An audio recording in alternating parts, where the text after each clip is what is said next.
Okay, so today we'll start on the first part of your transfer of heat itself. Now, even though the topic is actually named transfer of heat energy, we try to avoid actually using the word heat and energy itself. So the thing is, for your energy, if you need to really state what kind of energy it is, we'll say thermal energy instead of your heat itself. So it's either thermal energy or just heat without any energy at the back. Okay. And the thing is, all your thermal energy or your heat itself will always be transferred from hotter to colder itself. Okay, until when? Until they are both the same temperature itself. So if you really need to simplify it, let's simplify it further.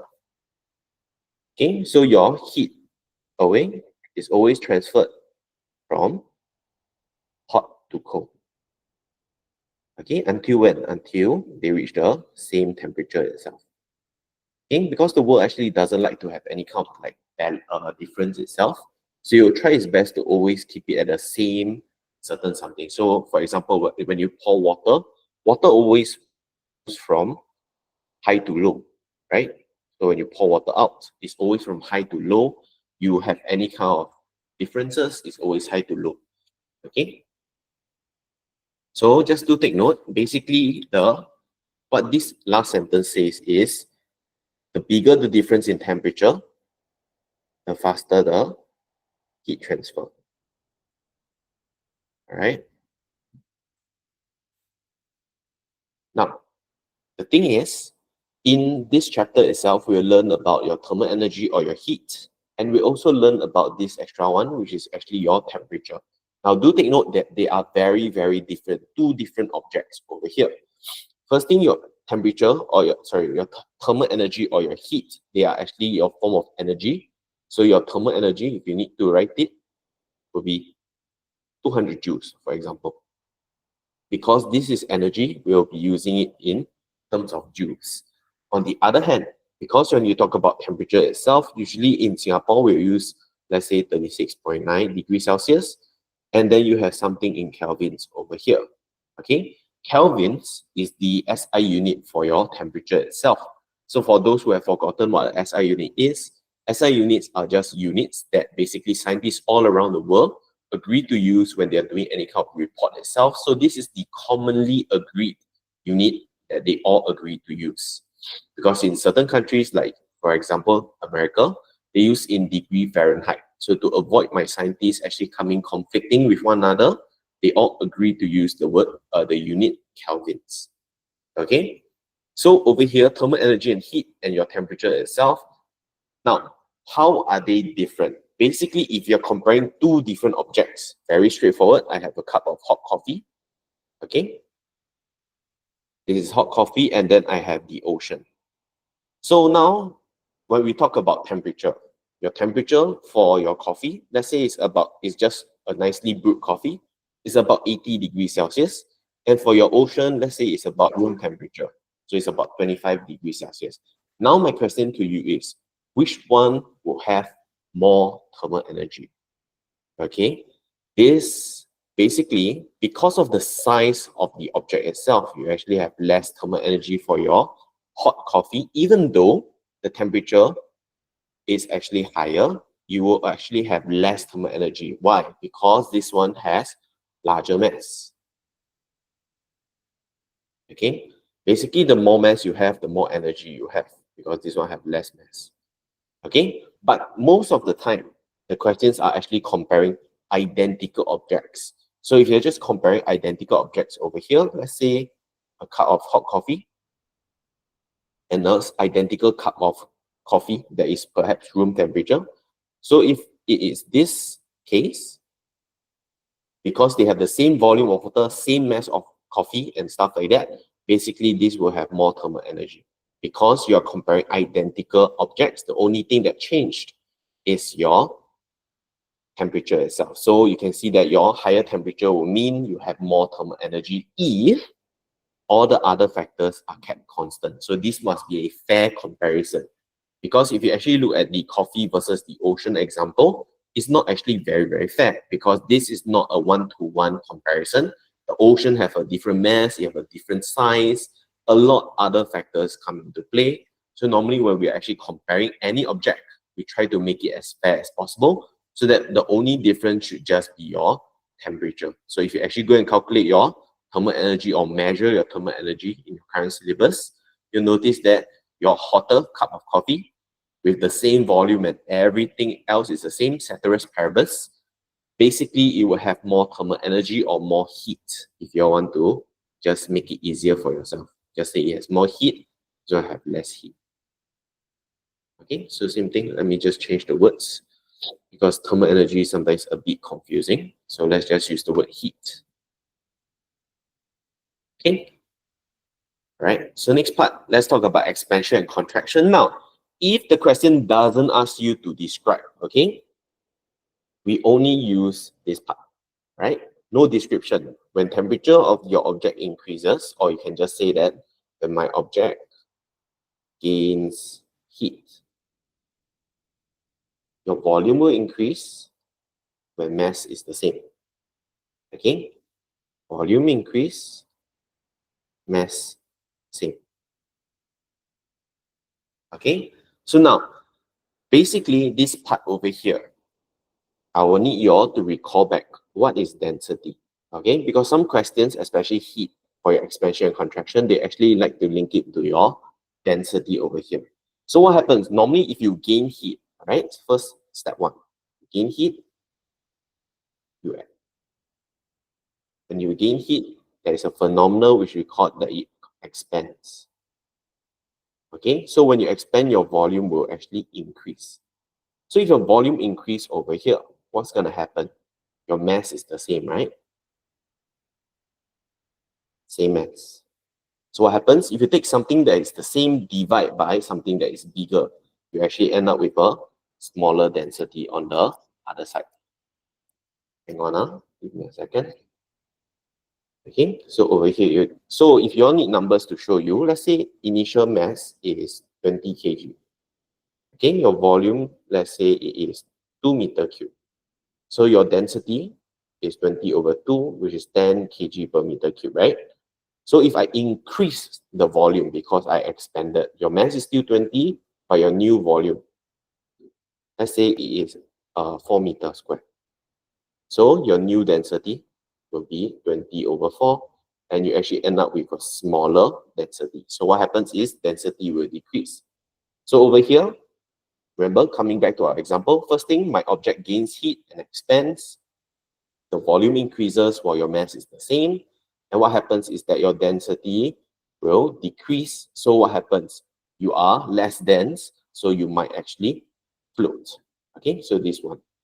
Depends on the question itself, that's how you change it. So if you notice over here, wherever you try to explain anything that involves a formula, notice density, mass, and volume. I need to see, first thing, you gain heat first, volume increase, mass the same, density decrease. I need to see all these keywords if you're explaining any kind of question involving density. Okay, so coming back to our expansion and contraction over here. So now, if the question doesn't ask you to describe, okay, this one is more like a explain or a state question. Then you say, oh, you gain heat, volume increase, mass is the same. That's it, right?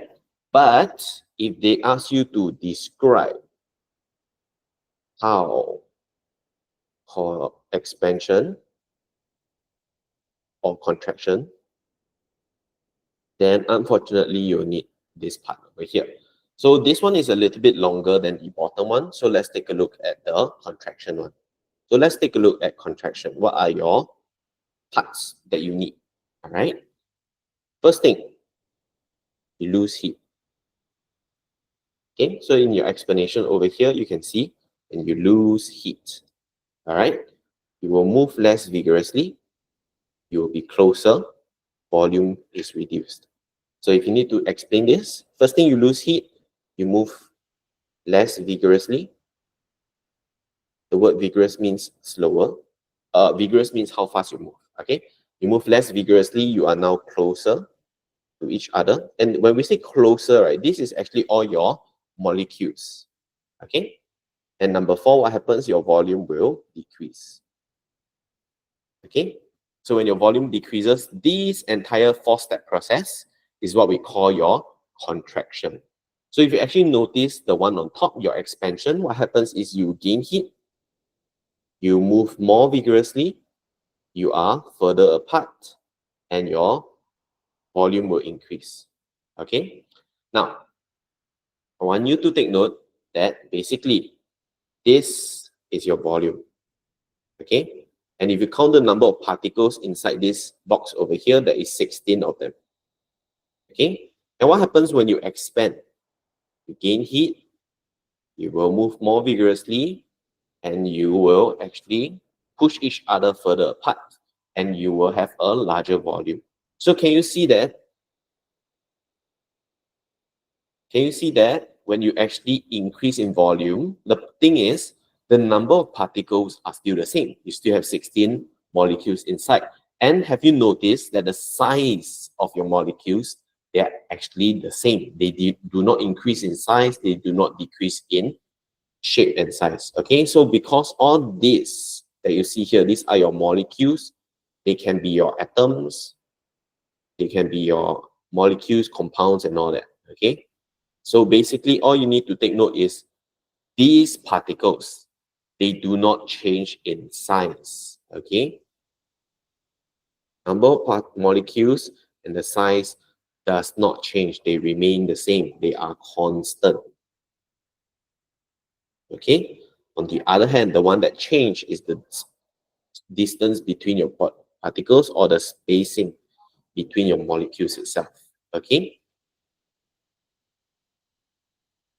and this very important line over here, this one is going to help you explain some of your questions later on. So just do take note. Basically, you can kind of paraphrase this differently, but the idea is every object, every material have a certain rate of expansion. So some expand more than the others, some expand less than the others, some contract more, some contract less. And I want you to take note is whenever you expand and you contract, you actually do it the same way. So what I mean by that is, if you expand very fast, you also contract very fast. So the only difference whether you're expanding or contracting is when you are gaining heat or losing heat itself. So over here, you can see that gases expand and contract faster than liquids and gases, right? Liquids and solids. So let me write it down. Gas, liquid, solid. Okay. Now the thing is, gases, liquids, and your solids over here, they are all based off your intermolecular force of attraction. So this one, they have very weak. Okay, this is in terms of IMFOA, for those who still remember, is weak, medium, or actually is strong, not medium. And this one is actually very strong. Okay, so because of this, imagine if you want to, when you gain heat, you move faster and you try to push each other further apart, you want to actually become bigger, your volume increase, right? But because you actually have such a very, very strong, this one is actually the slowest expansion. Okay, slowest expansion or contraction. This is the slowest. Okay, and this is actually the fastest over here. Okay, so slowest and fastest expansion and contraction itself, it is because of your weak and strong forces of attraction. That's why you have all of these different properties that you see down here. Okay, and in most cases later on, we're actually going to compare two different metals and the property that we actually see earlier on. I'm going to use the same highlighter color. Basically, this part is the same as the one on top here. Okay, they are almost exactly the same. So if you actually say brass expands and contracts faster than iron, you already mean the first sentence that I actually put a star next to it. Okay, so if you write this, you don't need this, but if you write this, this is much clearer depending on the question. Okay, just don't hard memorize this because you might be using different metals like copper or steel. So don't always assume that it's brass and iron. But do take note, brass and iron are just two examples that you can use. Now, let's talk about the problems of expansion and contraction itself. Now, on a normal railway, the path or the railway tracks are normally a straight line. But what happens is on a very hot day itself, your tracks, because they are actually they will gain heat and they will actually expand.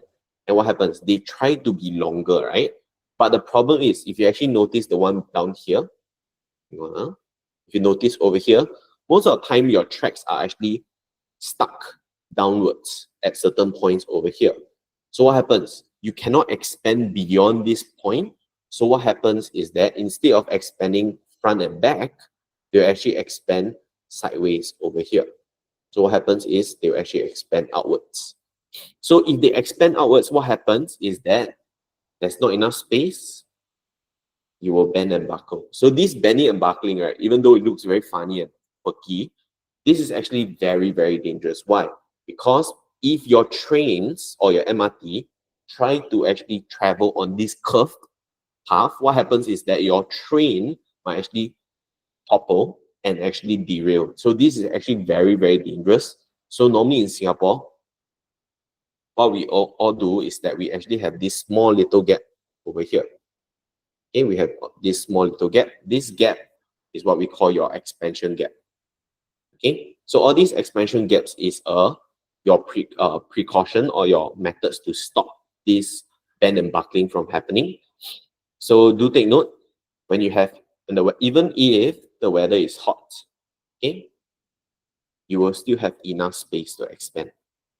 Okay, but if you heard in the news back then, a few months back, basically it was one of the hottest days in Singapore. So what happens is that there were a lot of cases where the MRT had to stop. It is because actually some of the railways itself, they actually change shape, they actually bend and buckle. So what happens is that SMRT people have to actually rush down and cool down the tracks so that the trains can actually resume normally. Okay, so this is actually very, very dangerous over here. So you need to have enough space to expand and contract. One of the other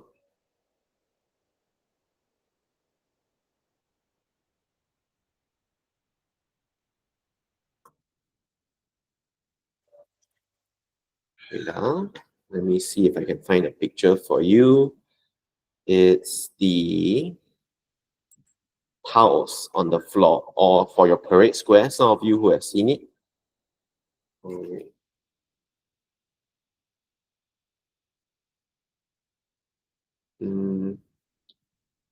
What is there I can find?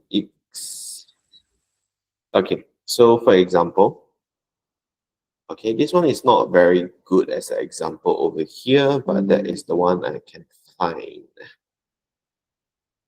Okay, so let's move to the side and show you a picture over here. Now, basically, these are all your tiles, right? And if you notice, all of this over here, they all have gaps in between the tiles. It is because on a hot day itself, your tiles, they will actually expand outwards. Okay, so if you use a very big piece of concrete, what happens is, yes, on the outer layers, it's very easy for them to expand on a hot day itself, correct? So there's no big problem with the outside ones. Now my question is, if it's a very, very hot day itself, what happens if the ones in the middle wants to expand? Because they have no way to expand, what happens is that they will actually overlap one another, and what happens, they'll push each other, and that what happens will be, there will be cracks all throughout the concrete itself. That's why typically in Singapore, we try not to have one solid piece of concrete, especially for parade squares or any kind of areas that is exposed to direct sunlight. Usually there will be tiled floors, or there will be like small gaps in between each concrete, so that you will actually have enough space to expand and contract, so that you will not buckle or you will not cause any cracks in your concrete and all that. So if you all were ever curious why, how come your school tiles it's arranged in a certain way, why do they have this kind of funny looking pattern? So in my school, I think it was something like this. Yeah, so basically that they had a lot of versions of this, and then each of them will actually fit in like a jigsaw. So basically all the spacing in between is actually to give them enough space so that if they ever become bigger, it will not cause any kind of cracking or any damage to your flooring itself. So students, they can walk on it very easily without any kind of cracks in the ground. Right? Now, similarly, your metal pipes itself are usually used to transfer your liquids and gases like your water pipes and all that, or your aircon pipes. So what happens is, if you don't give them enough space, okay, first thing before you expand, you need to gain heat. All right, a lot of students actually miss this point, and teachers will actually minus marks. So first thing is, before you expand, you need to gain heat first. When you gain heat and then you expand, you actually become longer. Okay, in this case, this is your volume increase. So the thing is, if you don't give them enough space to expand, what happens is that your metal pipes over here, they'll actually crack. And when they crack, what happens is that your water will gush out. So because of that, you actually will have you're wasting water and it's leaking out to the outside. So you're actually spending more for less water. So because of this, we'll actually introduce what we call flexible expanding joints. So all these parts that you see here, these are what we call your flexible expansion joints. So if you do expand, if you all look closely enough, you can see if you expand, what happens is that you actually bend downwards so that your pipes itself, they won't actually burst. Now, for your electric cables over here, basically, we don't see them in Singapore, but basically, if you have them in other countries like Malaysia, Indonesia, and other countries, you'll notice that none of them are tight like the one I draw, and none of them are super loose like the one I just drew. Why? Because first thing, on a cold day, okay, on a cold day itself, what happens if you have such a tight rope is that you will lose heat and you will lose heat and you will contract. So if you contract, what happens is that your tight rope will snap. Okay, so if it snaps, what happens is there will be no more electricity. Most of your houses will actually black out. So this is the reason why we don't make it so tight. Now, so let's do the opposite. Why don't we keep it loose? Because on a hot day itself, what happens is that this will become even longer because you gain heat, you expand, you become longer. Okay, you become more loose. More loose. So what happens? Let's say somebody, itchy finger, wants to touch this. And what happens? They will get zapped and they die. Okay? So because this is very, very dangerous itself, we also don't keep it too loose. So there is a certain leeway that you need to give it. Cannot be too tight, cannot be too loose. So what Singapore does is that we actually place them all underground. That's why normally you don't see any power lines or electric cables in Singapore. It's because they're all actually underground. So if you all travel via vehicle, you all will notice that usually on the highway or in the streets, sometimes there will be construction workers that actually dig like a rectangular hole, and then they actually go down to see what's going on. They're actually checking on your electric cables. Okay, so just be careful. They are always hung somewhat loosely because on a cold day that they'll contract. So if they are not hung loosely, they'll contract if they are taut and they are stiff. So this taut means very tight. And it's mostly to describe ropes. Ropes, strings, etc. Okay, so the word taut just means it's super, super tight. It's tight to the point where the next instant you might actually snap. So it's kind of like your music instruments, like your guitar. Some of them, they are very, very taut. Basically, it's one of the higher pitches, if I'm not wrong. The looser ones will have a lower pitch, if I'm not wrong. Okay. Now, let's take a look at your applications, because just now what we went through were all the disadvantages, all the bad things, right? So let's take a look at how can we make use of this to make our life easier. So first thing, this riveting is kind of like stapling. Okay, they are not exactly the same, but they work very similarly. So normally when we use a stapler itself, we will actually staple let's say 2 pieces of paper together, right? So similarly, if you zoom into all these small little dots, see all these small little bumps over here, or these bumps, these are what we call your rivets over here. So this is the top part that you see.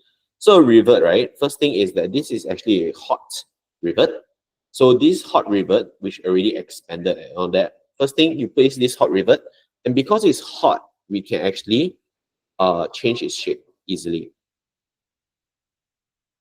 Okay, so because we change its shape very easily, you can actually fasten it on the other side as well. So you have both sides as a rivet, one side, two sides.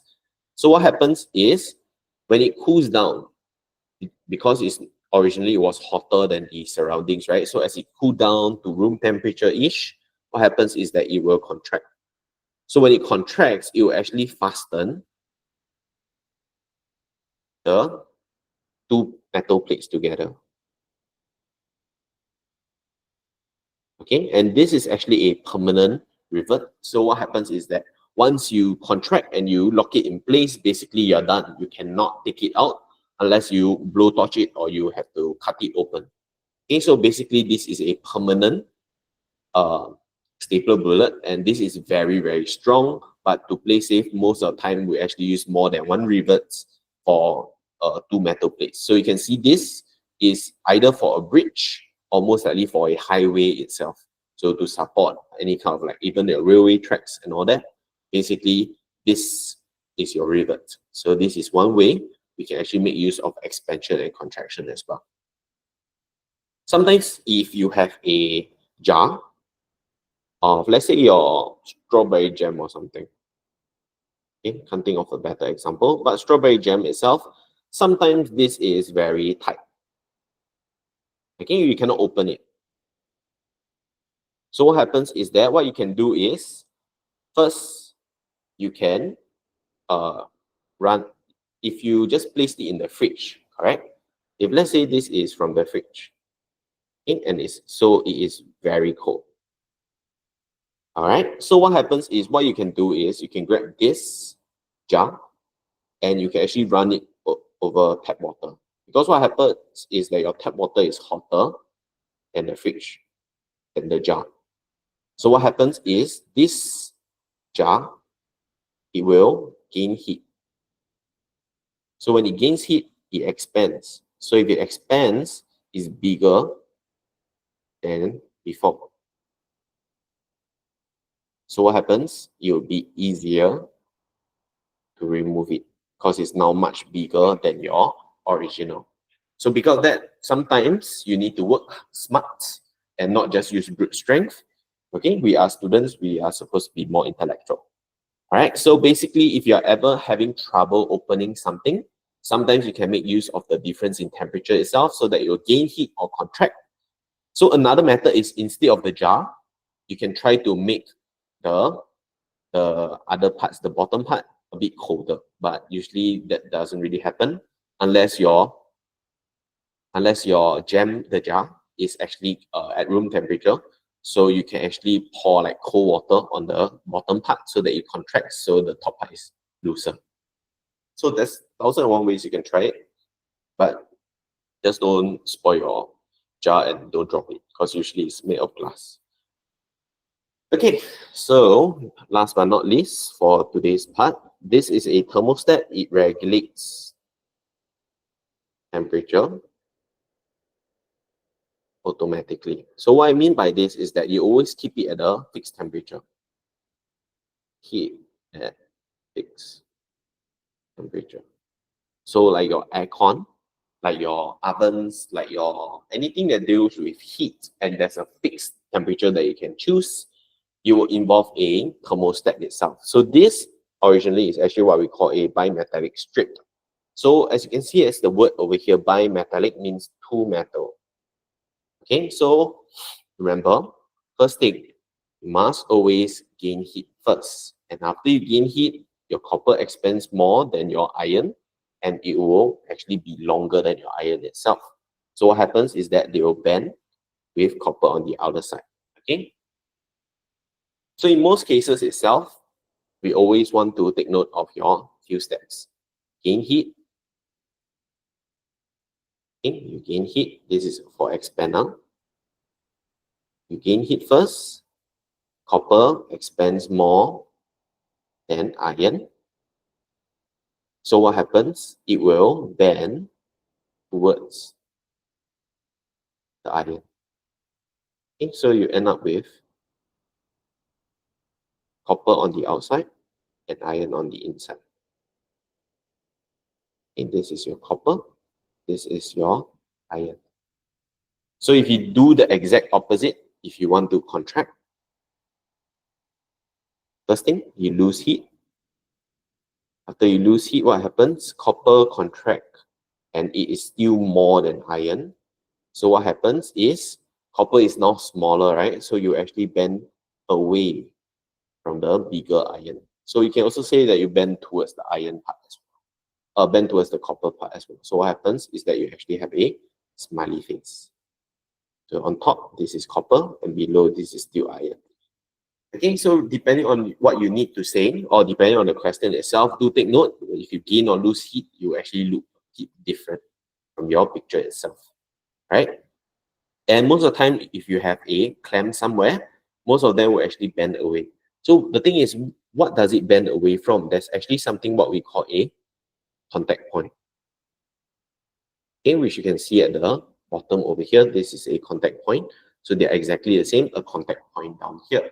So what is this contact point over here? So basically, let's say this electric iron. Now, if there is normal, when it's working normally, electricity will flow through this device. And what happens? It will slowly gain heat. This becomes hotter, right? So what happens? Once it is beyond a certain temperature, okay? First thing is when it's higher temperature, your thermostat gains heat, not thermostat, sorry, your bimetallic strip gains heat. What happens is that, first thing, normally, if you are already touching the contact point, what you want to do is bend away. So for you to bend away, your brass will actually expand more than iron. So if you expand more than iron over here, what happens is that you will bend away from the contact point. Okay, so what happens if you bend away? You open the circuit, and you stop heating up.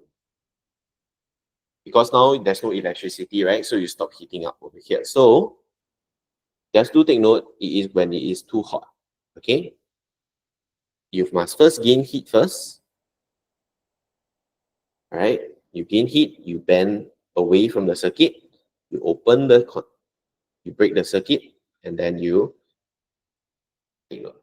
Okay, so this one a bit too concise. Basically, if your temperature is too hot, you will gain heat, your brass expands more than your iron, you will bend away from your contact point. So what happens is that this will actually bend upwards, like this.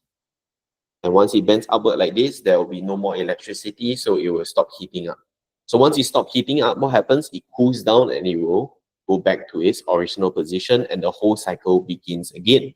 So what happens is that this will always keep it at a certain temperature. So let's say 80 degrees or 80 degrees Celsius. So what happens is once it's beyond 80 degrees Celsius, so about 81 degrees Celsius, your bimetallic strip will bend upwards. So when it bends upwards, it cools down, and when it cools down below 80, about 79, then you will heat up again, and basically the process will just keep repeating over and over again, keeping it at a very nice fixed temperature of about 80 degrees Celsius, for example. Okay,